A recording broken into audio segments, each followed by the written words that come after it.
दोस्तों, आज फिर मैं नई परख के दर्शकों को सीधा संबोधित करने वाला हूं। हमेशा की तरह मेरी बात बिना किसी लाग लपेट, बिना किसी हेर फेर के सीधी और सटीक होगी। जो भी बातें मैं इस कार्यक्रम में आपके साथ करता हूं, मेरे लिहाज से तो सभी बातें बहुत महत्वपूर्ण हैं। उनका देश की राजनीति से, देश के हमारे समाज से, हमारे व्यक्तिगत जीवन से बहुत गहरा संबंध होता है। लेकिन आज जो मैं कहने वाला हूं, वो कुछ खास तरह की बात है। ये पिछले 2-3 दिन से मुझे महसूस हो रहा है कि कुछ होने वाला है, कुछ बहुत गंभीर होने वाला है। ऐसा होने वाला है जो कि 1990 में जो आरक्षण विरोधी आंदोलन हुआ था, उसकी याद हमें दिला देगा।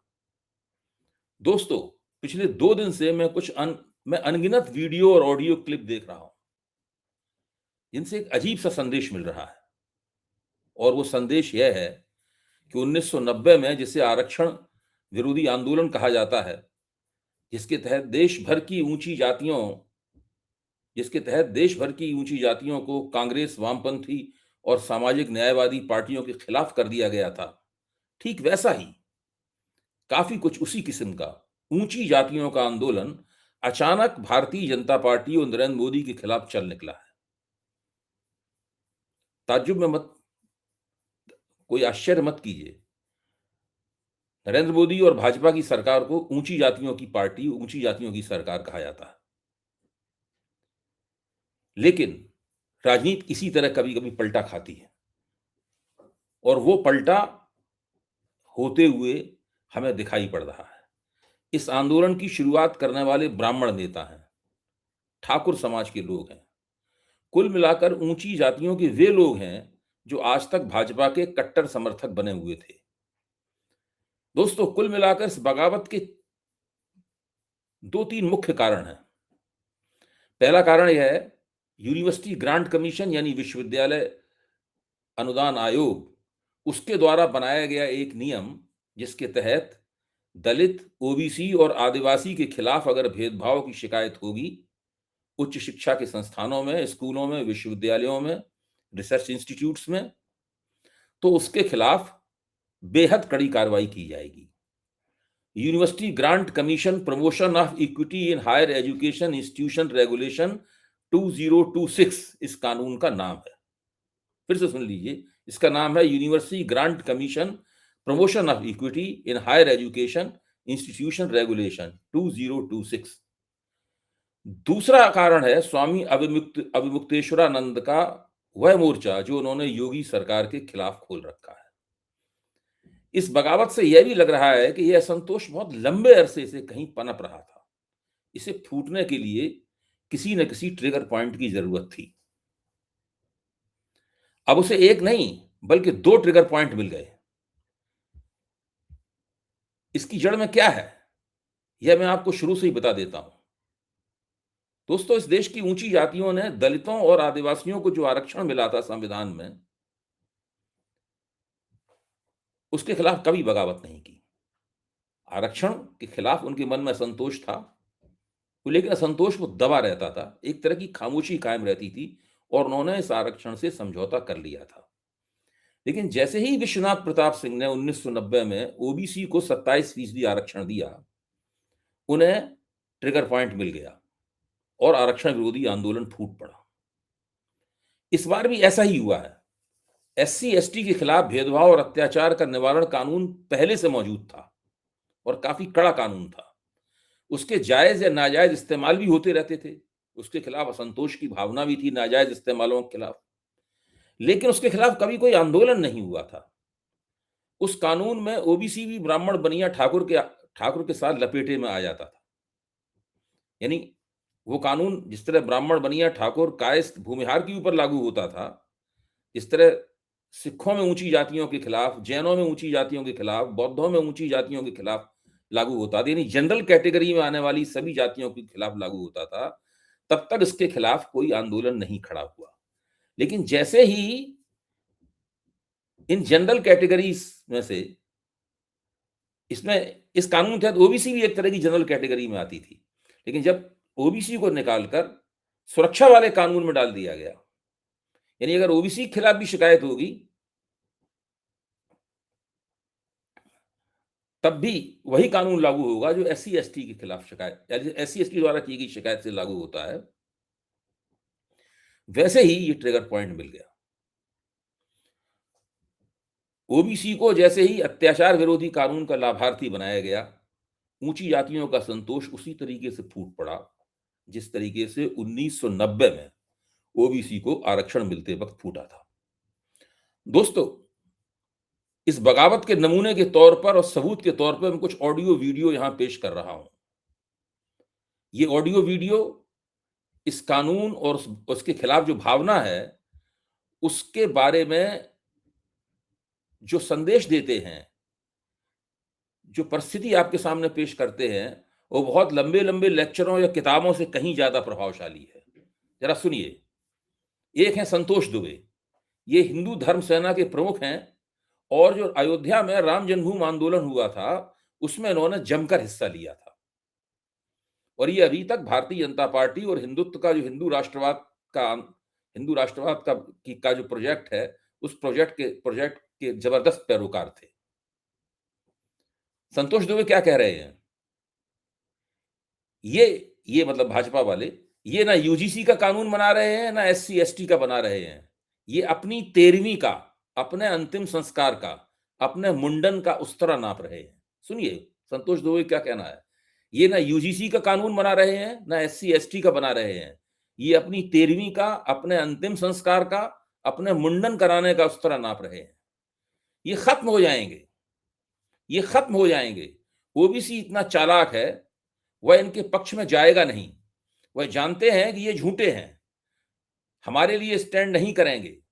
ब्राह्मण बनिया ठाकुर लाला इनसे अलग नाराज है। इसके बाद संतोष दुबे कहते हैं, हम मीटिंग नहीं कर रहे हैं, हम अपने पाप का प्रायश्चित कर रहे हैं। हम मीटिंग नहीं कर रहे हैं, हम अपने पाप का प्रायश्चित कर रहे हैं।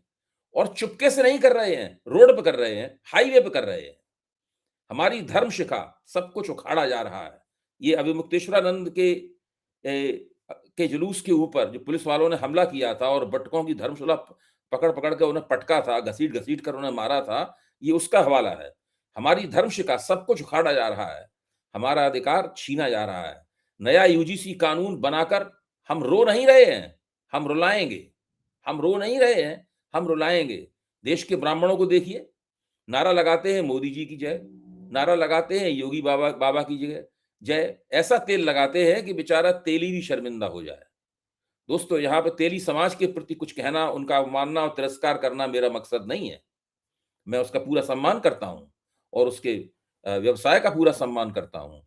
ये तो संतोष दुबे ने, जो इस वीडियो में असंतोष दुबे बने हुए हैं, उनका कथन है, इसलिए मैं आपके सामने पेश कर रहा हूँ। हमारे खिलाफ बोले, हम सबकी पोल खोल कर रख दें। हम सब अपराधी पृष्ठभूमि के सन्यासी हैं। कोई भजन कर रहे हैं क्या? कहने के लिए ब्रह्मचारी हैं, बगल में नारी है, बगल में पिस्टलधारी है। धर्म सेना का प्रमुख कहीं टुकड़ों में तो कहीं पूरा का पूरा। धर्म सेना प्रमुख का यह वीडियो कहीं कहीं टुकड़ों में, कहीं पूरा का पूरा सोशल मीडिया पर बिखरा हुआ है। करोड़ों लोग लगातार इस वीडियो को देख रहे हैं।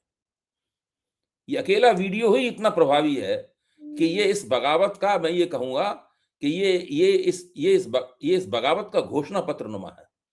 इस वीडियो में ब्राह्मणों की तरफ से ये कसम भी खाई जा रही है कि उन्होंने आज तक भाजपा को जो समर्थन दिया वो एक गलती थी और उस गलती को वे सुधारेंगे। एक और वीडियो है, इसमें भाजपा के एक स्थानीय स्तर के नेता हंसते हुए पर जोरदारी के साथ कह रहे हैं, ब्राह्मण भाजपा के साथ तो है, पर भाजपा ब्राह्मण के साथ नहीं है। सुनिए, ब्राह्मण भाजपा के साथ तो है, पर भाजपा ब्राह्मण के साथ नहीं है। ये सज्जन ब्राह्मणों पर टिप्पणी तो कर रहे हैं, पर उनका लहजा कुछ कुछ उपहास का है, जैसे कि वे भाजपा द्वारा ब्राह्मणों का दोहन किए जाने पर व्यंग कर रहे हो। अब जरा चलिए माघ मेले की तरफ, जहां पर द्वारका पीठ के शंकराचार्य स्वामी अभिमुक्तेश्वरानंद क्या कह रहे हैं। सुनिए, पूछने वाला उनसे सवाल करता है, महाराज जी, आप आरएसएस को हिंदू संगठन मानते हैं या नहीं मानते हैं? सवाल सुनिए, महाराज जी, आप आरएसएस को हिंदू संगठन मानते हैं या नहीं मानते हैं? जवाब देखिए स्वामी जी का, अरे हमारे मानने या मानने का क्या मतलब है? ये लोग तो खुद को माने कि वे हिंदू संगठन है, उन्होंने तो आज तक माना नहीं। ये लोग तो खुद को माने ना कि वे हिंदू संगठन है, उन्होंने आज तक तो माना नहीं। उनके बहुत बड़े पदाधिकारी हैं मनमोहन वैद्य, उन्होंने बहुत बड़ी प्रेस कॉन्फ्रेंस की। उन्होंने कहा कि हमारे 30,000 स्वयंसेवक गाय का मांस खाते हैं। हम किसी को गाय का मांस खाने को नहीं रोकते हैं। जब गाय का मांस खाने वाला भी स्वयंसेवक है, तो कैसे हिंदू संगठन हो सकता है? आप बताओ, कोई हम थोड़े ही कह रहे हैं। यह वह तो उन्होंने कहा है। अब आप आइए इंडोलॉजिस्ट ललित मिश्र की तरफ। इंडोलॉजिस्ट ललित भारत विद्याविद हैं ललित मिश्र, बड़े मशहूर हैं, आप उन्हें जानते ही होंगे। अभी अयोध्या के राम मंदिर पर मोदी जी ने जिस ध्वजा का आरोहण किया था, उस ध्वजा को ललित मिश्र की रिसर्च नहीं खोजा था। ललित मिश्र कह रहे हैं अपनी एक छोटी-सी टिप्पणी में, योगी जी से पावर डाइजेस्ट नहीं हो पा रही है। योगी से पावर डाइजेस्ट नहीं हो पा रही है। दिग्विजय सिंह ने धर्मेंद्र प्रधान को उल्लू बना दिया। अब उल्लू के लिए यहां पर उन्होंने एक खास तरह के शब्द का इस्तेमाल किया है, जो जिस जिस इलाके में मैं रहने वाला हूं उत्तर प्रदेश का, वहां पे उसके लिए वो शब्द इस्तेमाल होता है। मैं उस शब्द का यहाँ पे शिष्टतावश उल्लेख नहीं कर रहा हूं। अब यहाँ पर दिग्विजय सिंह का नाम क्यों आया और धर्मेंद्र प्रधान का नाम क्यों आया? दिग्विजय सिंह उस कमेटी के मुखिया थे जिस कमेटी में यह सिफारिश की गई थी कि इस तरह के नियम कानून उच्च शिक्षा संस्थानों में बनाए जाएं। और धर्मेंद्र प्रधान कौन है? वो शिक्षा मंत्री है। उन्होंने उस कमेटी की सिफारिशों को मानकर ये कानून बनाने के लिए कहा होगा। किससे कहा होगा? यूजी से, विश्वविद्यालय अनुदान आयोग के जो कर्ता धर्ता थे, वो थे जगदेश कुमार जी। वही जगदेश कुमार जी जो कि जवाहरलाल नेहरू विश्वविद्यालय के कुलपति थे, जिनके कुशल नेतृत्व और मार्गदर्शन में कन्हैया को बदनाम करने के लिए, इस छात्र नेता कन्हैया को बदनाम करने के लिए वो फर्जी वीडियो निकला था, जिससे टुकड़े टुकड़े गैंग और इंशाअल्लाह भारत के टुकड़े होंगे वगैरह ये सब नारे उसके अंदर प्लांट किए गए थे, ताकि इन सब लोगों को बदनाम किया जाए और पूरे के पूरे विश्वविद्यालय का कबाड़ा किया जाए। तो दिग्विजय सिंह के सुझाव पर, जो कि कांग्रेसी हैं और राष्ट्रीय स्वयंसेवक संघ विरोधी हैं, धर्मेंद्र प्रधान जो कि इस सरकार के शिक्षा मंत्री हैं और राष्ट्रीय स्वयंसेवक संघ द्वारा नियुक्त करवाए गए शिक्षा मंत्री हैं, जगदेश कुमार जो कि भारतीय जनता पार्टी के ब्लू आइड बॉय हैं, जिनको हर जगह हर बड़े मुकाम पर नियुक्त किया जाता है, और उन्हें अभी इसी 26 जनवरी को पद्मश्री भी दिया गया है। जगदेश कुमार को पद्मश्री भी दिया गया है और उनका कार्यकाल समाप्त हो गया था, अभी रिटायर हो गए थे, उसके बावजूद उनको वहां पे अभी बनाए रखा गया, इस उम्मीद में कि जब केंद्र सरकार उच्च शिक्षा का वह संस्थान बनाएगी जो कि एक विशाल नया भव्य संस्थान बनना है, तो सारे देश की उच्च शिक्षा के तमाम संस्थानों को अपनी बाहों में समेट लेगा। उस संस्थान का मुखिया भी जगदेश कुमार को बनाया जाने वाला है। उन्हीं जगदेश कुमार के देखरेख में यूजीसी ने ये कानून बनाया, जिसने देश में ऊंची जातियों को भाजपा सरकार के खिलाफ बगावत का ट्रिगर पॉइंट दे दिया। एक और सोशल मीडिया पोस्ट है जिनमें कहा जा रहा है कि बलात्कारी चरित्रहीन आसाराम बापू, गुरमीत राम रहीम जैसा अय्याश, सतुआ बाबा जैसा बुलडोजर से माघ मेले में घूमने वाला, ये लोग हैं। इस सतुआ बाबा को योगी सरकार का संरक्षण प्राप्त है। वहीं आदि शंकराचार्य जी को अपनी पालकी से जाकर स्नान नहीं करने दिया जा रहा।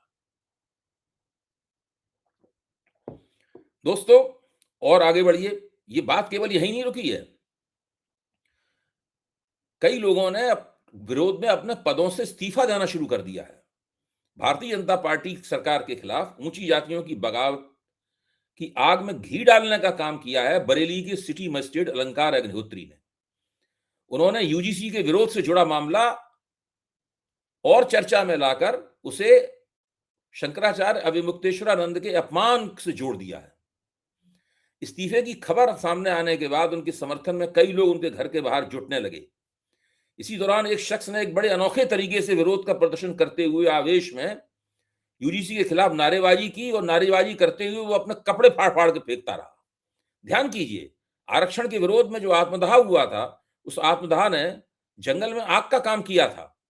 मैं ये नहीं कह रहा हूं कि इस आंदोलन में कोई आत्मदाह होगा या इस प्रकार का कोई होना भी नहीं चाहिए, मैं उसके खिलाफ हूं। मेरा मानना है आत्मदाह ऐसी गतिविधियां नहीं होनी चाहिए। लेकिन जो नजारा था सिटी मजिस्ट्रेट अलंकार अग्निहोत्री के घर के सामने, उस नजारे को सोच के वही याद आ जाती है 1990 की। उस वक्त मैं पत्रकारिता किया करता था और जनसत्ता में काम करता था, और जो वहां पे हो रहा था वो काफ़ी डरावना था। बाद में क्या हुआ, अलंकार अग्निहोत्री के यहाँ डीएम के यहाँ बुलाया गया और एक तरह से वहाँ बंधक सा बना के बैठा दिया गया और लगातार उन पर दबाव डाला गया कि वो इस्तीफा वो वापस ले लें। फिर अलंकार अग्निहोत्री ने किसी तरह वहाँ से सरकार के मुख्य सचिव को फ़ोन किया, फिर वहाँ से आदेश आया, तब वो डीएम के घर से निकले। बाहर से निकलते ही अलंकार अग्निहोत्री ने फिर सोशल मीडिया पर एक बयान दिया, जिसमें उन्होंने कहा कि वहाँ पे बात हो रही थी डीएम के यहाँ कि साला पंडित पागल हो गया है। ओ इस मुझे डीएम के घर पे बंधक बना के रखा गया था। जब मैंने सचिव जी से अनुरोध किया, तब मैं वहाँ से छूटा हूँ और मुझे प प 15 दिन के अंदर ये घर छोड़ना है, 15 घंटे के अंदर अपना सरकारी आवास छोड़ना है। तो वहाँ उपस्थित भीड़ से कहते हैं, चलिए मेरा सामान बाहर निकालने में आप मेरी मदद कीजिए। उसके बाद वो सब लोग अग्निहोत्री जी के घर की तरफ जा रहे हैं। आप देखिए किस प्रकार का घटनाक्रम इस वक़्त सब जगह चल रहा है। अब दोस्त सिलसिलेवार सुनिए कि हो क्या रहा है। ये तो मैंने आपको केवल ऑडियो वीडियो का हवाला दिया, एक तरह से रिपोर्टिंग की आपके सामने। अब मैं कुछ तथ्यों का वर्णन आपके सामने करता हूँ। University grant commission promotion of equity in higher education institutions regulation 2026 13 तारीख से लागू हो गया है। यूजीसी की ये नई गाइडलाइंस भारत के गज़ेट में बाकायदा छापी गई और 15 जनवरी से देश के तमाम विश्वविद्यालयों, कॉलेजों, सब जगह, सारे शिक्षा संस्थानों में इसे लागू कर दिया गया। लेकिन जैसे ही इसकी खबर आई, वैसे ही ऊंची जातियों यानी अगड़ी जातियों के लोगों में तेज नाराजगी पैदा हुई और वे इसका विरोध करने लगे। शिक्षकों के संगठन हो या छात्रों के संगठन हो, वे इसके खिलाफ खड़े हो गए।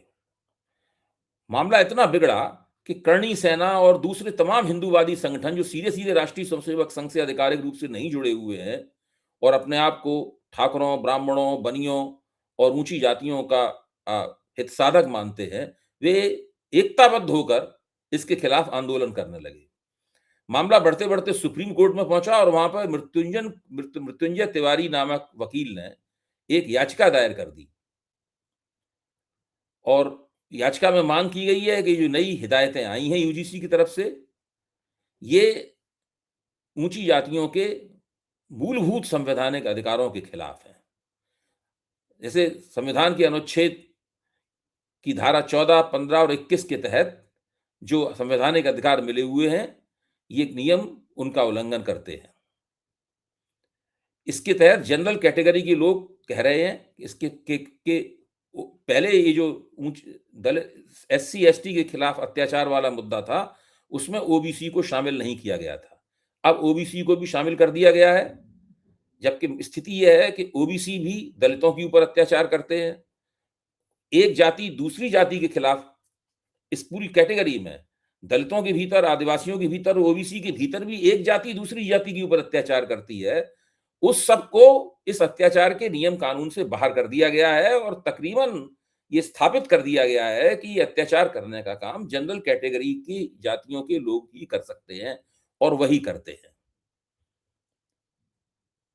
तो ये पूरी तरीके से डिस्क्रिमिनेटरी है। ये अपने आप में भेदभाव खत्म करने के नाम पर बनाया गया नियम जो है, खुद ही मतलब भेदभावपूर्ण है। क्योंकि एक जाति दूसरी जाति के साथ भेदभाव कर सकती है, इसलिए उसको इस भेदभाव करने की इजाज़त दे दी गई है और कुछ दूसरों को भेदभाव करने के ये मान लिया गया है कि ये लोग तो बिल्कुल भेदभाव करने वाले ही हैं, यही अगर भेदभाव होगा तो यही करेंगे। याचिका इस तरह की है। यह भी बताया जा रहा है कि इस रेगुलेशन में, इस नियम में एक टाइम बाउंड प्रोसीजर है। ये एक ऑनलाइन पोर्टल है, उस ऑनलाइन पोर्टल पे भेदभाव की शिकायत की जा सकती है। जैसे ही शिकायत की गई, उसमें 24 घंटे के अंदर-अंदर उस पे विचार करने के लिए, एक्शन लेने के लिए एक कमेटी बैठेगी। इसे इक्विटी कमेटी का नाम दिया गया है और 24 घंटे में बैठकर वह अपना निर्णय लेगी। 15 दिन के अंदर-अंदर वो अपनी रिपोर्ट फाइल करेगी उस संस्थान के मुखिया को। फिर इस संस्थान का मुखिया जो होगा 7 दिन के अंदर उसके आधार पे अपना निर्णय लेगा। पुलिस को एक्शन लेने के लिए उस घटना के बारे में सूचित करेगा और जो मुखिया इन आदेशों का पालन नहीं करेगा या इसमें लायतलारी करता हुआ पाया जाएगा, उसके खिलाफ कार्रवाई होगी और उस संस्थान की ग्रांट, उस संस्थान को मिलने वाला सरकारी पैसा भी रोक रोका जा सकता है। यानी संस्थान के मुखिया बिल्कुल इस मामले में उनके हाथ बाँध दिए गए हैं कि वो शिकायत की जाने वाली शिकायत और उसके आधार पर अगर कार्रवाई तुरंत-तुरंत दिए हुए समय में नहीं करते हैं, तो फिर उनको सज़ा मिलेगी।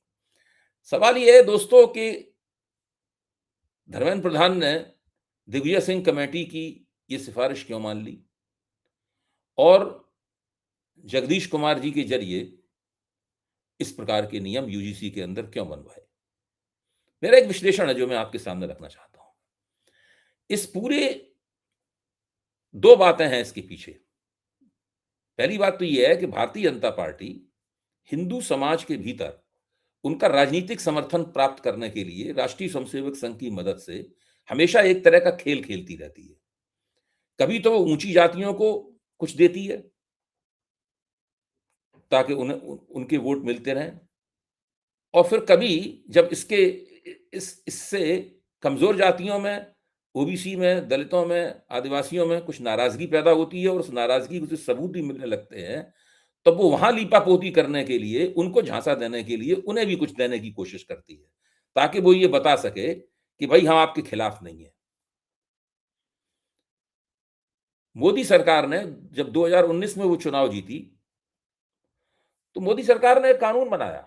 उस कानून के तहत एक ईडब्ल्यूएस कैटेगरी बनाई गई, यानी इकोनॉमिकली वीकर सेक्शन की कैटेगरी बनाई गई। उस कैटेगरी के तहत तमाम जनरल कैटेगरी की जातियों के जो अभ्यर्थी होते थे, जो आवेदक होते थे, उनको नौकरी देने के लिए एक कोटा बनाया गया। उस कोटे के तहत ईडब्ल्यूएस के ज़रिए आरक्षण की दुनिया में पहली बार संविधान के बुनियादी सुझावों का उल्लंघन करते हुए, संविधान की बुनियादी भावनाओं का उल्लंघन करते हुए ऊँची जातियों को घुसपैठ कराई गई। कमज़ोर जातियाँ ये सब देखती रहीं, उनके पास करने कहने के लिए कुछ था नहीं, लेकिन उनके मन में असंतोष पनपता रहा। जब 2024 के चुनाव में राहुल गांधी लाल किताब लेके निकले कानून की और उन्होंने कहा कि संविधान बदला जाएगा, तब कमज़ोर जातियों को ईडब्ल्यूएस कैटेगरी याद आई। उनको लगा कि जब ये बंदे ईडब्ल्यूएस कैटेगरी यानी संविधान के साथ बाकायदा छेड़छाड़ करके संविधान की मूल भावना का उल्लंघन कर सकते हैं ऊँची जातियों के पक्ष में, तो ज़रूर अगर इनको 400 सीटें प्राप्त हो गईं, तो ये संविधान बदलने की ज़रूरत भी कर सकते हैं। इससे असंतोष पैदा हुआ और मेरा मानना है कि 303 से घटकर भारतीय जनता पार्टी जो 240 सीटों पे आई, उसमें इस असंतोष का बहुत बड़ा हाथ था। भाजपा ने इस बात को समझा और भाजपा ने फिर जनवरी के महीने में उसी नाराज़गी को प्लेकेट करने के लिए, उसी नाराज़गी की भरपाई करने के लिए ये कानून बनाया। और ये अपने आप में एक विडंबना है कि 26 जनवरी संविधान दिवस है। 26 जनवरी के दिन संविधान अंगीकार किया गया था और जनवरी के महीने में ही ये कानून भी बना और जनवरी के महीने में ही इस कानून के खिलाफ ऊँची जातियों में प्रतिक्रिया भी देखी गई। ज़ाहिर है जैसे ही ये कानून बना, ऊँची जातियों को पता चला और तब भाजपा को दिखाई पड़ा कि ये बात उल्टी उसके गले पड़ गई है, बूमरैंग कर गई है, दाँव उल्टा पड़ गया है। फिर इसके खिलाफ ऊँची जातियों को समझाने के लिए निशिकांत दुबे को मोर्चे पे लगाया गया, जो अमित शाह के खास आदमी हैं। अमित शाह जो कहते हैं, वो करते हैं। निशिकांत दुबे ने अपनी खास हास्यास्पद किस्म की शैली में ऊँची जातियों को समझाने की कोशिश की, पर वो तो वहाँ भी दाँव उल्टा पड़ गया और उससे नाराज़गी और भी ज़्यादा बढ़ गई। ज़ाहिर है कि जितना नुकसान होना था, उतना नुकसान हो गया। अब उत्तर प्रदेश में योगी बनाम अमित शाह भी चल रहा है। दूसरी तरफ योगी बनाम अविमुक्तेश्वरानंद भी चल रहा है। कुछ गुंडे योगी बाबा जिंदाबाद, बुलडोज़र बाबा जिंदाबाद के नारे लगाते हुए लाठियाँ हवा में घुमाते हुए अविमुक्तेश्वरानंद जी के टेंट में घुस गए। बड़ी मुश्किल से उनको वहाँ से भगाया गया। उत उत्तर प्रदेश की हिंदुत्ववादी राजनीति में एक सनातन का वहाँ गृहयुद्ध चल रहा है। एक हिंदुत्ववादी दूसरे हिंदुत्ववादी के खिलाफ खड़ा हुआ। आप देख ही चुके हैं, अभी मुक्तेश्वरानंद ने राष्ट्रीय स्वयंसेवक संघ के खिलाफ क्या कहा। वो गोरक्षा के बड़े कट्टर समर्थक हैं और लंबे अरसे से वो अपने 3 अन्य शंकराचार्यों के साथ में गोरक्षा के पक्ष में अभियान छेड़े हुए हैं। और इन चारों शंकराचार्यों का कहना ये है कि भारतीय जनता पार्टी की सरकार गोरक्षा के सवाल पर झूठ बोलती है, झांसा देती है। उत्तर प्रदेश तो खास तौर से बीफ एक्सपोर्ट का चैंपियन बना हुआ है। सारे देश में सबसे बड़ा बीफ एक्सपोर्टर अगर कोई है, तो वो उत्तर प्रदेश है। और ये एक हकीकत है कि यहाँ लोनी के बहुत ही कट्टरपंथी भाजपा के विधायक हैं, नंदकिशोर गुर्जर, वो बाकायदा प्रेस कॉन्फ्रेंस करके कह चुके हैं कि कितनी गायें यहाँ काटी जा रही हैं, और कितना उस गाय को काटे जाने से बीफ का जो एक्सपोर्ट होता है, उसमें से जो काला धन पैदा होता है, उस काला धन का कितना बड़ा हिस्सा सरकार में बाँटा जाता है। ये सारे के सारे आरोप भाजपा के विधायक नंदकिशोर गुर्जर लगा चुके हैं, कोई बाहर से आरोप ये नहीं आए। तो आज स्थिति ये है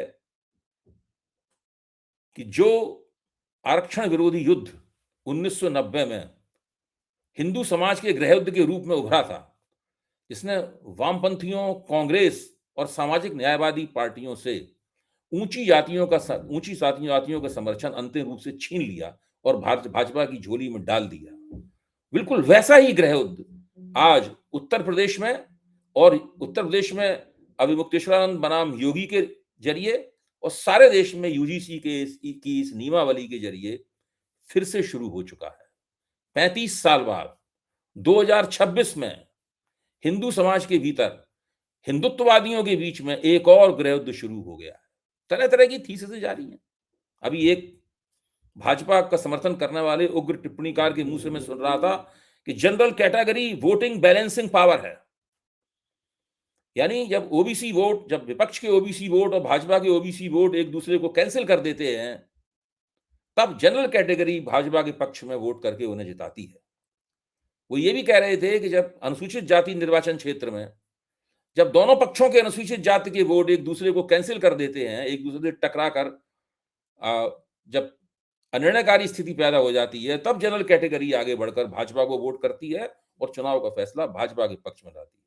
वो बार-बार जोर से चिल्लाकर कह रहे थे कि अपने ही वोटरों के ऊपर थूकिए मत, भाजपा वालों अपना अहंकार छोड़ दो, अपने ही वोटरों के ऊपर थूको मत, वरना तुम्हारा काल नजदीक आ रहा है। बिल्कुल इस तरह की भाषा इस्तेमाल की जा रही थी। संतोष दुबे, जो कि संतोष दुबे बन चुके हैं, वो क्या कह रहे हैं?